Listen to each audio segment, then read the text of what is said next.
Radio Padania Libera, senza più confini. Non voglio essere negativamente positivamente. Io penso solamente che comunque non è meglio.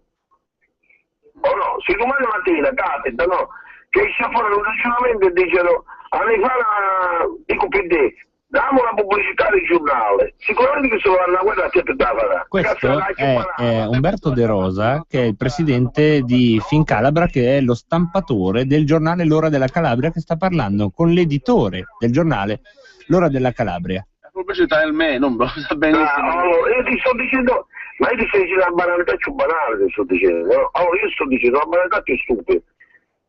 Comunque ci sono quelli che vuoi già terra, noi. Specialmente se ci si formano governo. Sostanzialmente sta facendo notare che pubblicare la notizia del coinvolgimento di Andrea Gentile, figlio del senatore Antonio Gentile, oggi sottosegretario al governo Renzi, che è coinvolto in un'inchiesta, insomma, pubblicare il suo nome sull'Ora della Calabria potrebbe portare a delle ritorsioni. Stembera in questo momento, tu ristemperare in questo momento. Tu non dico amici possibili, perché amici non si conquistano, gli amici sono amici, o ci sono amici o non ci sono. Ma nemmeno un amici possibile. Ma per tante cose, in tante direzioni, in tante cose. Ma cioè, tempo fa, 20 anni fa, non mi si fa. È chiamato a fare, se tu puoi dire un momento che addirittura tira in ballo anche il padre dell'editore per cercare appunto di fare pressioni perché non si pubblichi la notizia del coinvolgimento di Andrea Gentile in un'inchiesta relativa alle consulenze della sanità in Calabria.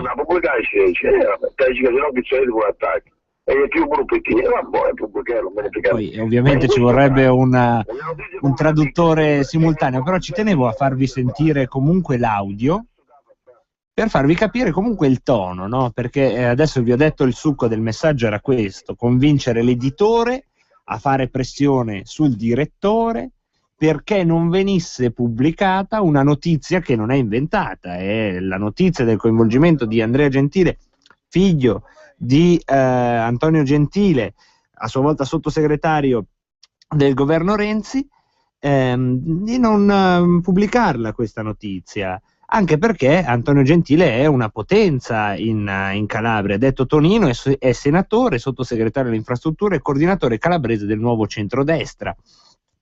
E ha tutto un sistema comunque legittimo, probabilmente legale, ma di collegamenti con i suoi familiari, ad esempio Giuseppe Gentile, detto Pino, assessore alle infrastrutture e ai lavori pubblici della regione Calabria, Raffaele Gentile, segretario regionale della UIL FLP, Federazione Poteri Locali, sempre in Calabria, Katia Gentile, figlia di Pino, che è stata vice sindaco a Cosenza, assessore ai lavori pubblici, che però era stata cacciata dal sindaco Mario Chiuto, e poi c'è Andrea Gentile, figlio di Tonino, e indagato per le consulenze nel settore sanitario della Calabria. Che cosa succede? Questa notizia non doveva comparire e nella telefonata di cui vi abbiamo fatto sentire uno stralcio, l'editore di L'Ora della Calabria, Alfredo Citrigno, fa notare che il direttore dell'Ora della Calabria aveva minacciato le dimissioni qualora non fosse stata pubblicata la notizia. Bene, noi questo direttore lo abbiamo in diretta con noi, è Luciano Regolo. Pronto? Salve, buonasera a tutti. Salve, buonasera, grazie di aver partecipato alla nostra trasmissione. Allora, qui siamo di fronte a uno dei meccanismi peggiori probabilmente che stritolano poi la libertà di stampa di fatto, perché abbiamo un editore che riceve delle pressioni da parte dello stampatore e alla fine chi confeziona la notizia, nel senso che chi la trova, si trova non solo a dover risponderne come comunque ne dovrebbe rispondere legalmente se dice una falsità, ma deve addirittura fare una lotta per farla uscire. È quello che è successo a lei? Sì, voglio dire che è un obbrobrio che ci riporta indietro, neanche forse in epoca totalitaria poteva succedere una cosa del genere.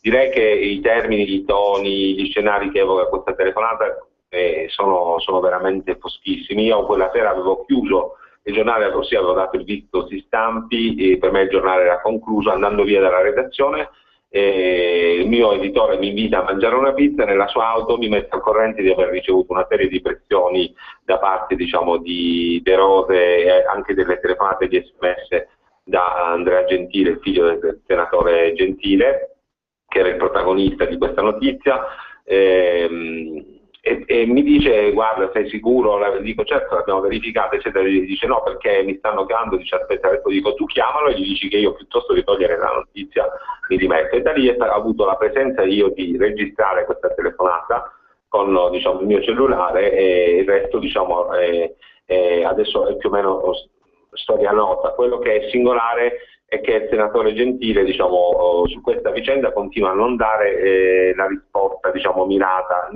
come se noi avessimo creato un fango o qualcosa. Io non ho creato un bel niente, io volevo fare solo la mia redazione, noi volevamo fare esclusivamente il nostro lavoro. Quando non è andata a buon fine la manovra per far cambiare o togliere la notizia, fisicamente il giornale non è andato in stampa. Io vorrei sapere, qualunque altro, diciamo, direttore, qualunque altro giornalista, diciamo, che abbia una coscienza, se non doveva denunciare questo episodio. Non siamo noi che abbiamo tirato in ballo il nome del senatore, ma è questa persona, ripeto, che parla per suo nome e per suo conto, e poi suo figlio, il quale manda un SMS alle 20:53 del 18 febbraio dicendo ad Alfredo Citrigno, l'editore: ho parlato con Umberto, che sarebbe il De Rose, e ti ringrazio per quello che farai. Quello che farai sarebbe far togliere la notizia.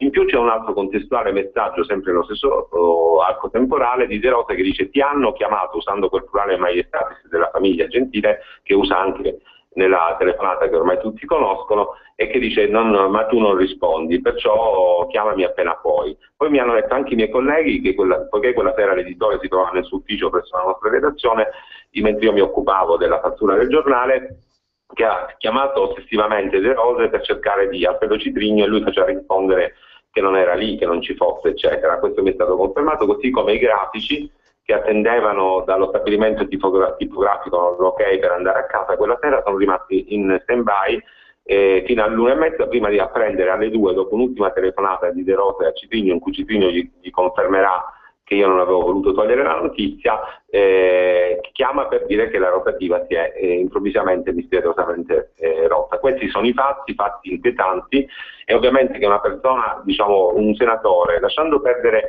i commenti penali, gli strascici, eccetera, questi li chiarerà la procura di Cosenza, la quale mi ha ascoltato, eccetera, e li stabilirà. Ma moralmente, io dico, una persona su cui grava, diciamo, una determinata ombra, ripeto, non creata da noi, non suscitata da noi, io credo che una nomina del genere non faccia parlare di nuovo, di rinnovamento e di altro, ma soprattutto non faccia sentire tutelati diciamo gran parte dei cittadini italiani e calabresi in modo particolare. Noi abbiamo lanciato una campagna sul nostro sito con l'hashtag Basta fango sulla Calabria a Casa Gentile, e hanno risposto già migliaia di cittadini, i quali appunto chiedono le dimissioni immediate del senatore Gentile, ma proprio moralmente, è un fatto morale, ecco, tutto qui. Ecco, io poi devo dire, sarebbe anche facile per Radio Padania adesso mettersi a spostare l'attenzione sul senatore Gentile. Io invece la voglio tenere un attimo su di lei, perché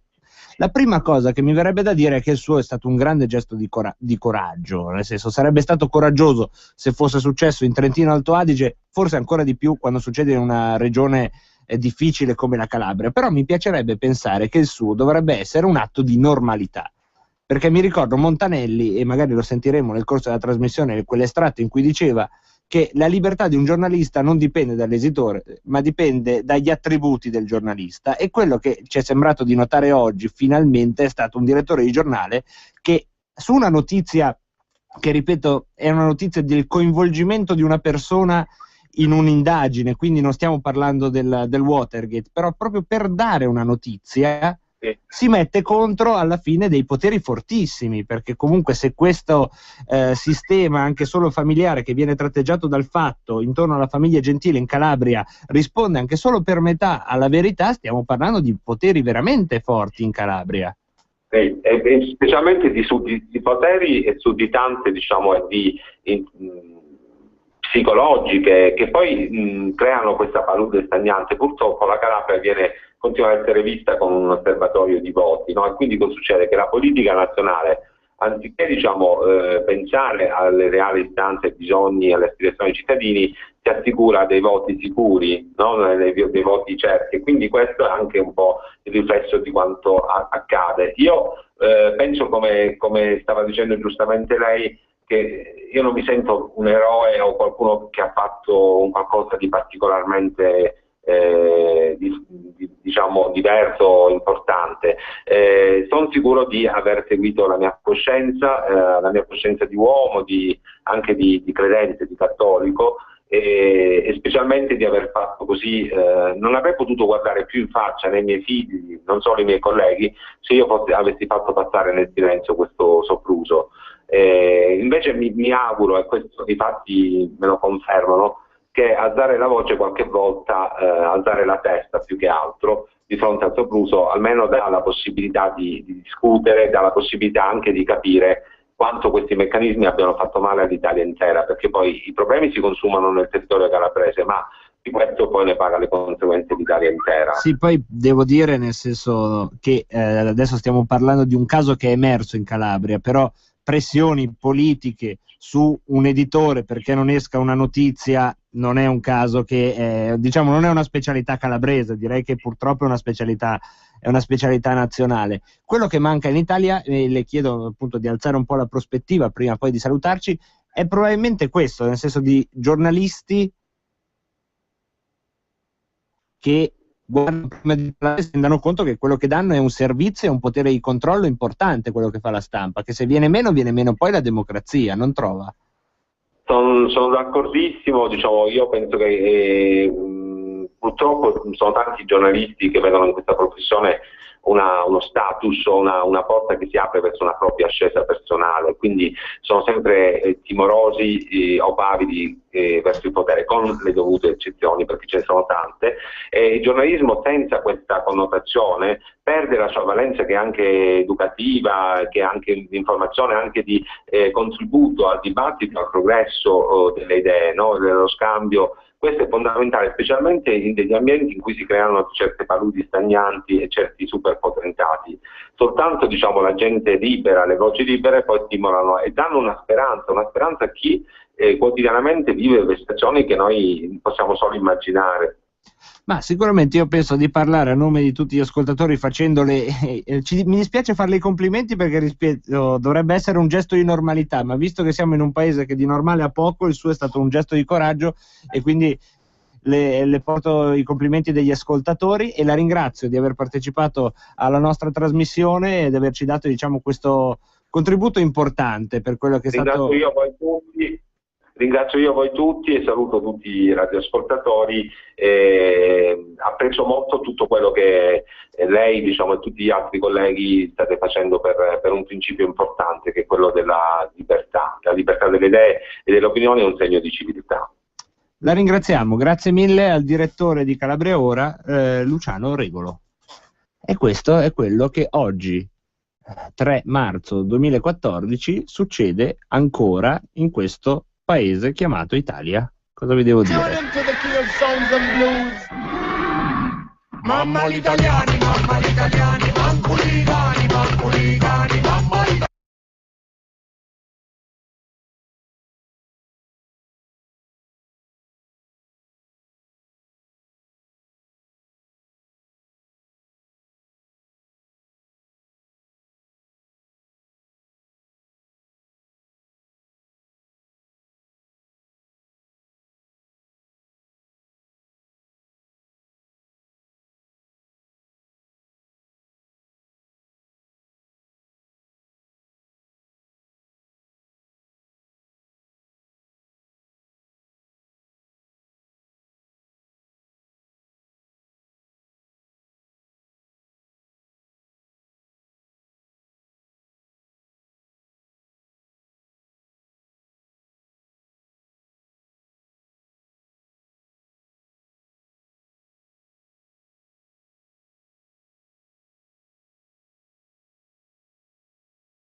questi sono i sottosegretari, questo è un sottosegretario del governo Renzi. Ma allora, io vorrei prendere l'occasione, abbiamo parlato di giornalismo partendo da un caso concreto, adesso sarebbe il caso probabilmente di allargare un po' la visuale. Abbiamo parlato quindi delle pressioni politiche che sono state fatte e che si fanno agli editori perché esca quella notizia invece di quell'altra, oppure non escano delle notizie e ne escano altre al confronto. Questo svilisce la professione del giornalismo per come la si immagina diciamo cinematograficamente. Adesso infatti io volevo introdurvi con una scenetta dal film Sbatti il mostro in prima pagina un altro aspetto molto più subdolo del giornalismo che ci piaccia o no rischiamo di berci tutti i giorni. Subire un lieve contrattempo. L'ingresso del Ecco, bravo Roveda. Siediti là. infatti da un ingresso secondario, poiché davanti a quello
Parole.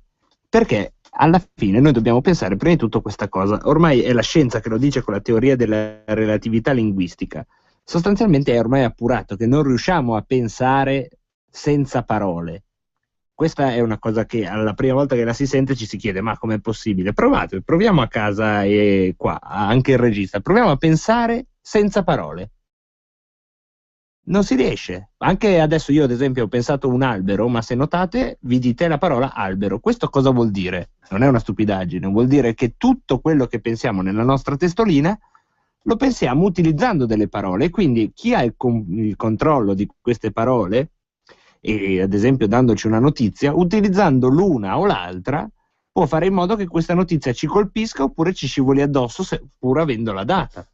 È un dato di fatto. I limiti poi del nostro linguaggio sono anche i limiti del nostro mondo. Noi non possiamo pensare una cosa, che ne so, come uscire dalla crisi se non abbiamo neanche le parole per farlo, perché le parole che ci sono sui giornali, se voi notate, sono sempre le stesse. Avevo preparato anche un'altra cosa, ma non c'è tempo, ed era veramente interessante, era l'elenco delle 250 parole ricorrenti rispetto alle altre sulle testate nazionali. Era della stampa inglese, però sarebbe noiosissimo mettermi a raccontarvele, però vi basti questo, pensare nella stampa inglese, che sono centinaia e centinaia di giornali, è uno dei paesi più prolifici anche dal punto di vista della free press.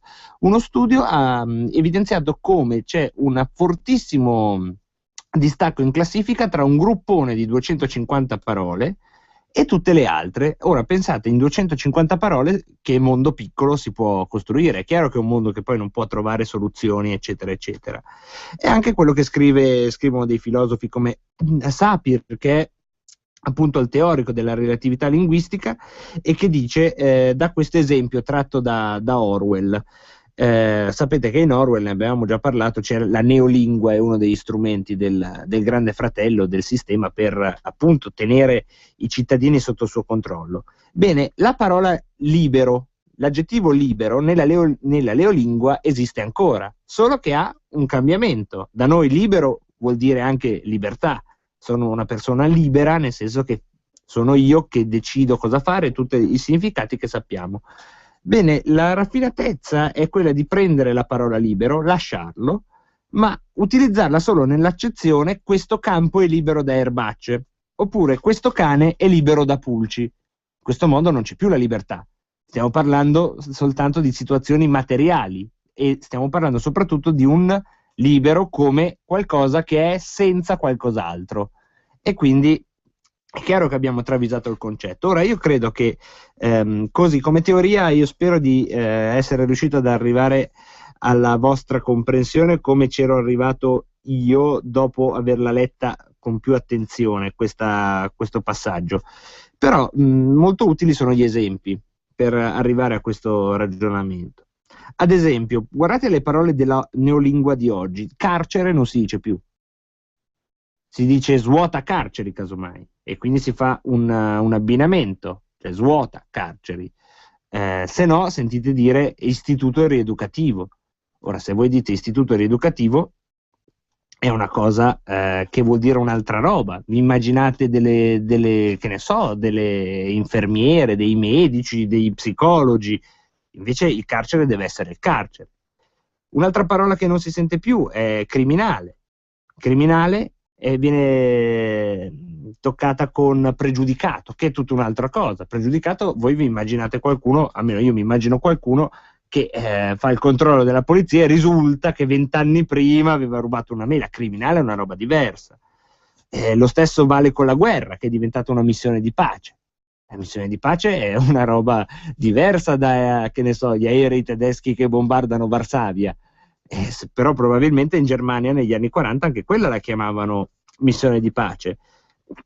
Per quanto riguarda l'Italia, pensate all'Italia, molto spesso sente dire lo Stato italiano, che è come dire, oh, sono io, sono quello che ti mette le tasse.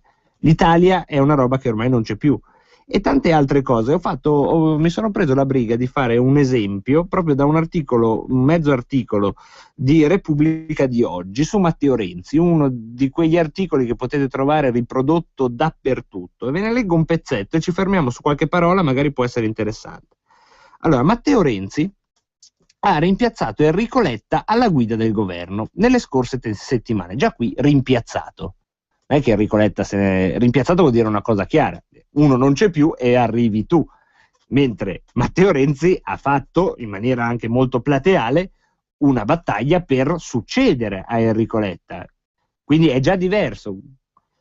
Ha rimpiazzato Enrico Letta alla guida del governo nelle scorse settimane, dopo tensioni interne alla maggioranza. È stata una crisi di governo, sono andati da Napolitano, c'è stata una nuova maggioranza, c'è stato tutto quello che abbiamo seguito. Una settimana dopo, quel che è, sulla Repubblica si dice tensioni interne. perché il passato deve essere subito rimodellato.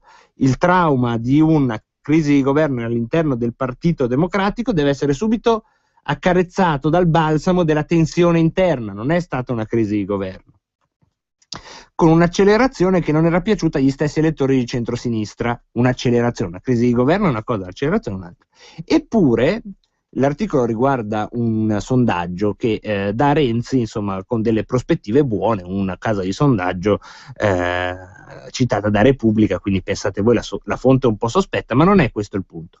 Eppure il consenso a favore del governo e a maggior ragione del Premier appare molto ampio. Ma qual è il consenso? Se c'è una casa di sondaggio, ti fa una domanda, e poi per uno che non ha ancora fatto niente, perché ha appena fatto il governo, non puoi avere consenso. Consenso su cosa? Sul niente. Al massimo sono aspettative. Però se io vi dico che il consenso a favore del governo è molto ampio, voi incominciate a dire: ah, ma allora la gente è d'accordo con Renzi. Sono meccanismi proprio psicologici che vengono inseriti tramite le parole. È difficile questa operazione che stiamo facendo, però ne vale la pena una volta ogni tanto, sfruttando anche oggi pomeriggio che alla fine la mia solitudine mi porta a essere un po' più riflessivo su alcune cose. Tanto che, continua l'articolo, lo rammentiamo, quasi il 70% degli italiani si dice d'accordo con l'opinione secondo cui in questo clima di confusione ci vorrebbe un uomo forte alla guida del paese. Sondaggio Demos 2014. Ora la frase costruita così è: quasi il 70% degli italiani vuole un uomo forte. Sondaggio Demos, tra parentesi.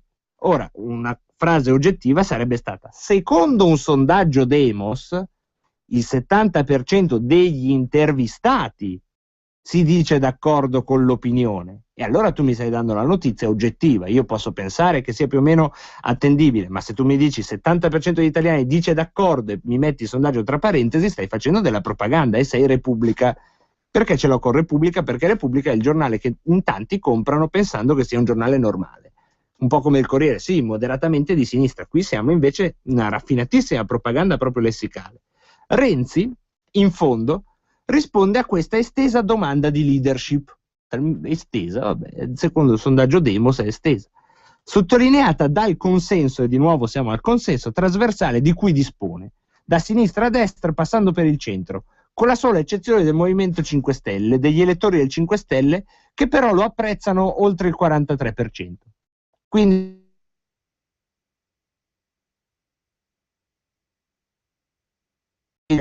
dobbiamo capire una roba, che quando ci sono queste palandrane negli articoli, righe su righe, in cui si dice Renzi lo si gonfia come il materassino in spiaggia perché deve diventare gigantesco, è perché si sentono in colpa.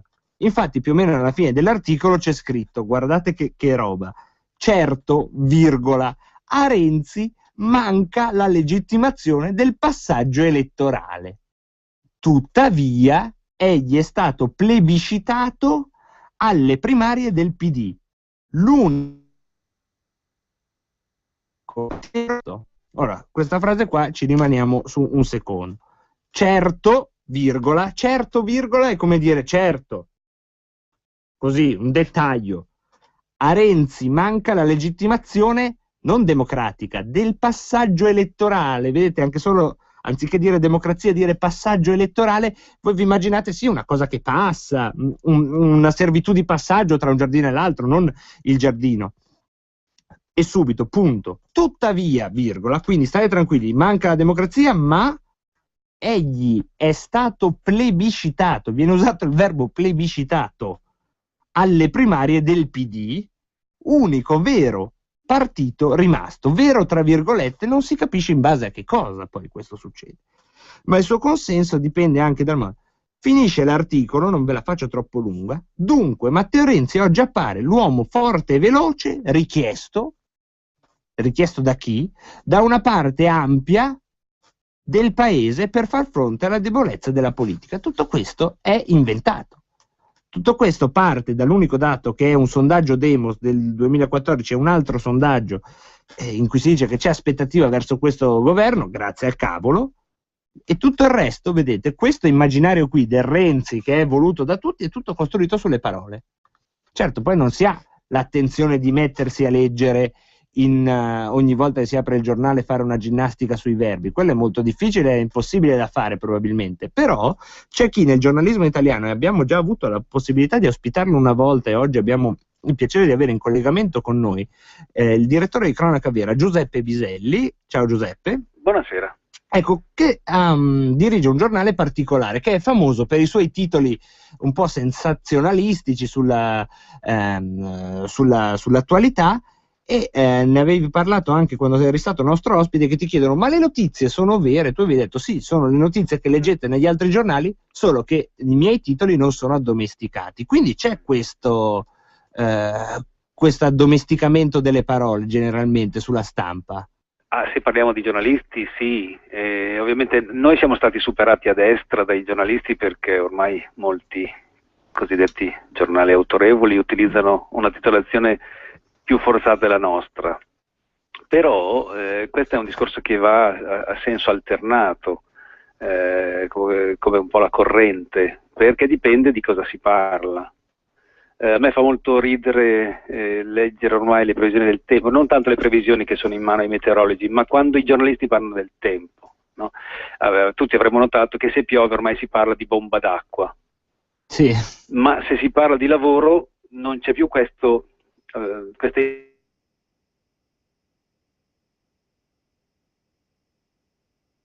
esigenza di catastrofe. Ma sì, non so, oggi se uno dovesse fare il confronto, piove, è arrivata una bomba d'acqua, il lavoro dice: col perdurare del periodo valutativo di un diversamente occupato proveniente dal nord-est, questo è un po' l'atteggiamento del giornalista, no? Non può più dire hanno cacciato a calci in culo, oppure non ha più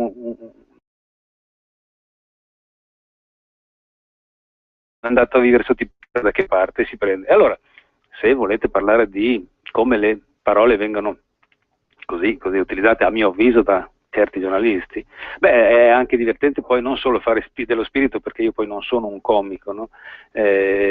Ma sono uno che osserva le cose, poi comincio ad avere una certa età, e soprattutto quando io sono arrivato a Milano incontravo solo gente che non aveva tempo. Poi se vogliamo fare gli spiritosi, era il tempo e denaro, oppure anch'io potevo dire oggi mi sarebbe piaciuto cambiare la macchina ma non avevo tempo, ma queste sono battute da comico. Io allora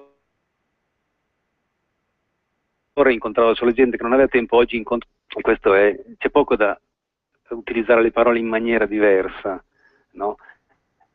I fastidiosi per la sola espressione gente che ha perso il lavoro, no? Sì, come se fosse un mazzo di chiavi, no? Ecco, quasi fossero degli operai distratti, hanno perso il lavoro. Tutti ricorderanno la canzone di Gregori che dice: la signora ha perso 5 figli in guerra, dice una signora molto distratta. Ecco, non si perde il lavoro perché si è disattenti, lo si appoggia in un posto e poi non è così. Bisognerebbe essere più severi, più attenti nell'utilizzo delle parole. Poi ci sono comunque, basta andare sul dizionario, si va a vedere i sinonimi, no, del perdere il lavoro, disoccupato, ci sono delle parole pesanti, sono mandato via, cacciato, scacciato con la S, cioè quasi fosse con ignominia, no? Però poi noi utilizziamo semplicemente allontanato. Allontanato vuol dire temporaneamente, va via un attimo poi torna, oppure sollevato, destituito, dispensato. Allora io quando mi avete, parliamo di parole qui in redazione, mi piacerebbe tantissimo trovare un'equazione, no? Come c'era quella famosissima E uguale MC2, anche a me piacerebbe trovare l'equazione oggi del lavoro, e secondo me la cosa non ce l'ho ancora, però mi viene una semplicissima frazione. Ormai mi sento dire sì barra vedremo uguale a no, oppure sì fratto vedremo uguale a no. Questo è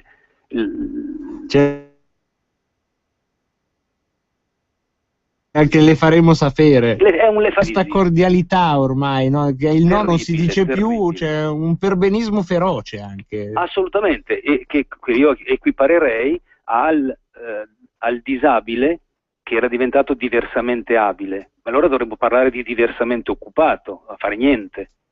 Il cieco, ve lo ricordate, è diventato sui giornali ipovedente.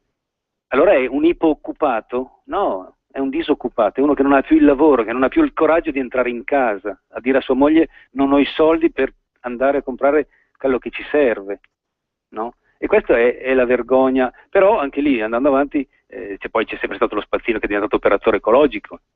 E allora cos'è il disoccupato? Un frequentatore dei giardinetti pubblici, uno scrutatore di orizzonti lontani, un oziatore indotto, Quali sono le parole che ovviamente si fa dello spirito in questo momento, perdonate il tono, Sì, ma però vorrei essere cattivo senza esatto. essere offensivo, Ecco. perché ci sono poi le parole che usano quelli che la sanno lunga, che quelli mi fanno ancora più arrabbiare di quelli che appunto utilizzano poi l'espressione bomba d'acqua quando venga giù 4 gocce, anche perché poi i vigliacchi una volta che evitino una catastrofe o no, che c'è un allarme per tempo, questi sono a fare l'happy quando succedono queste cose.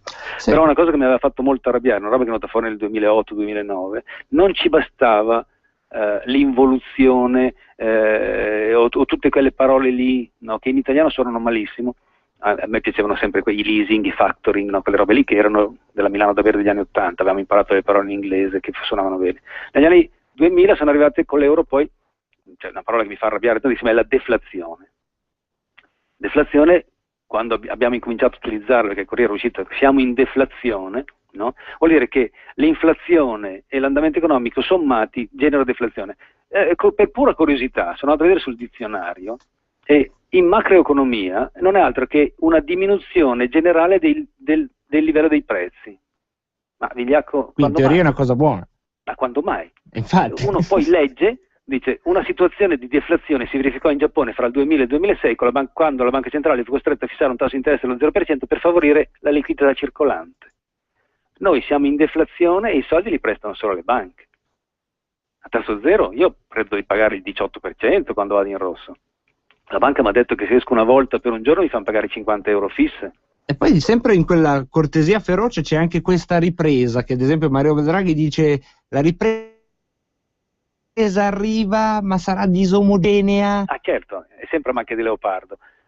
Chissà com'è, noi abitiamo sempre, l'abbiamo già parlato nell'altre macchie di leopardo. Esatto, noi siamo sulla parte bianca. No, non ho capito se voleva sbiancare la bianca o vabbè, non me lo quello almeno lo lasciamo detto. Un'ultima cosa, una risposta proprio flash che ti chiedo è questa. Secondo te un giornale, a prescindere da cronaca vera, ma un giornale quotidiano deve dare al lettore l'impressione che sta succedendo qualcosa, quindi usare dei termini che rendano la drammaticità di quello che sta succedendo, oppure come abbiamo sentito prima Gianmaria Volonté in Sbatti il mostro in prima pagina, deve fare in modo che il lettore, se vuole, approfondisce, altrimenti comunque non sono affari tuoi, stai tranquillo. Bisognerebbe fare un passo indietro e chiedersi qual è la funzione di un quotidiano. Oggi in Italia non esistono 2 grandi quotidiani, ma esistono 2 grandi partiti politici attaccati ai 2 più grandi quotidiani. O forse un grande quotidiano che esce in 2 edizioni, una che si chiama Corriere e l'altra Repubblica, e un grande partito politico che ha diverse anime. Tant'è vero che adesso è il governo. Due teste che tirano in 2 parti diverse. Sì, mettila come vuoi. Comunque ecco, perché il quotidiano dovrebbe appunto fare altre cose, informare. Credo sia una cosa alla quale non pensino nemmeno. Oggi si cerca di trovare, si cerca di intercettare l'elettorato, si cerca di dare delle informazioni politiche. Informare non è compito di un quotidiano, ma anche di questo ne abbiamo parlato la volta scorsa. Passo indietro, prima la televisione dava le notizie, poi la televisione è diventata a sua volta come quotidiano uno strumento per fare quello che abbiamo detto prima, e le notizie forse adesso arrivano da Twitter, non lo so io. Ma non dove ancora sono le parole a dare ancora più stringate, perché siamo in pochissimi caratteri, quindi l'utilizzo di un verbo o dell'altro lancia un messaggio completamente diverso. È molto preciso però, no? Tant'è che i giovani non ascoltano più, oltre, dicono perché i ragazzi non hanno più la capacità attentiva di stare attenti, oltre perché Twitter li ha abituati male. No. Ci avete abituato male voi con dei fondi editoriali del quali non si capisce nulla, dei quali sono illeggibili se uno non ha letto le puntate precedenti, quasi fosse una telenovela, ma è una telenovela politica poi, non so se si può utilizzare. Perciò, perché chiedersi i giornali? Noi i giornali non danno notizie. I giornali fanno dell'altro, costano, sprecano carta. Ma sono ottimi per incartare ad esempio le statuine del presepe. Non abbiamo più né le uova né le statuine del presepe. Io temo che questa sia una cosa... Quindi sono definitivamente inutili i giornali. Così come sono fatti, sì, ci sono dei numeri anche lì molto importanti. Ad esempio, lo dico sempre, la Bild, credo, in Germania ha fatto 2 milioni di copie, cioè più di tutti i giornali che si vendono in Italia in un giorno. Ma la cosa ancora più che mi ha sconvolto, perché poi non giro, non so niente, sono un ignorante, ma mi piace leggere, mi piace guardare, curiosare. Ad esempio in Giappone, che sono 110 milioni, perciò sono il doppio di noi circa, insomma, poco meno.